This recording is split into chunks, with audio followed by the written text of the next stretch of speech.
ফেরাউনের স্ত্রী। এই মহিলা অনেক দামি মহিলা, মুসা আলাইহিস সালামের পালক মা। সুবহানাল্লাহ পড়েন। নিজের সন্তান ছিল না, সাইয়েদনা মুসা আলাইহিস সালামকে মায়ের মতো লালন পালন করেছেন। গোপনে গোপনে মুসা আলাইহিস সালামের উপর ঈমান এনেছেন।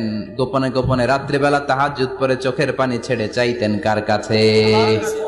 ফেরাউনের বউ আর ফেরাউনের ফিনান্স মিনিস্টার, অর্থমন্ত্রীর বউ, দুইজন লুকিয়ে কালিমা পড়ে মুসলমান। ফেরাউন কিছু জানে না। সুবহানাল্লাহ। কি আল্লাহর খেলা!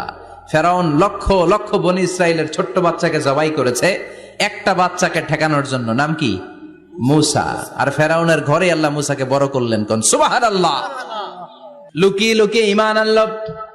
ফেরাউনের বউ আসিয়া, অর্থমন্ত্রীর বউ, দুইজন মিলে ফেরাউনের কাছে ঘটনা পৌঁছে গেল, খবর পৌঁছে গেল। ফেরাউন ডেকে পাঠালো। দুধের বাচ্চাকে নিয়ে ফেরাউনের অর্থমন্ত্রীর বউ হাজির।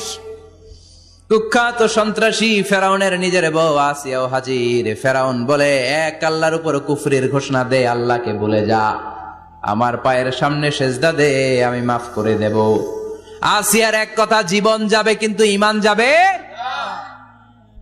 ফেরাউনের অর্থমন্ত্রীর স্ত্রীরও এক কথা, যে আল্লাহর কাছে আমরা মাথা নত করেছি, পৃথিবীর কোন শক্তির কাছে ওই মাথার নত হতে পারে না। ফেরাউন বলল, তাই নাকি? দেখি তোদের ঈমানের পাওয়ার কত বড়। অর্ডার করলো, বিশাল বড় পাতিল নিয়ে আসো, কড়াই নিয়ে আসো, কড়াই ভর্তি তেল গরম করতে শুরু করো। টকবক টকবক করে কড়াইয়ের মধ্যে গরম তেল। ফেরাউন বলে, ও অর্থমন্ত্রীর স্ত্রী, তোমারে অনেক ভালো জানতাম, এখনই আমার পায়ের সামনে সেজদায় লুটিয়ে পড়ো, আল্লাহরে ছাড়ো, আমি তোরে ছেড়ে দেব। অর্থমন্ত্রীর বউ বলে, এত সোজা না। সুবহানাল্লাহ বলে। কি ঈমান?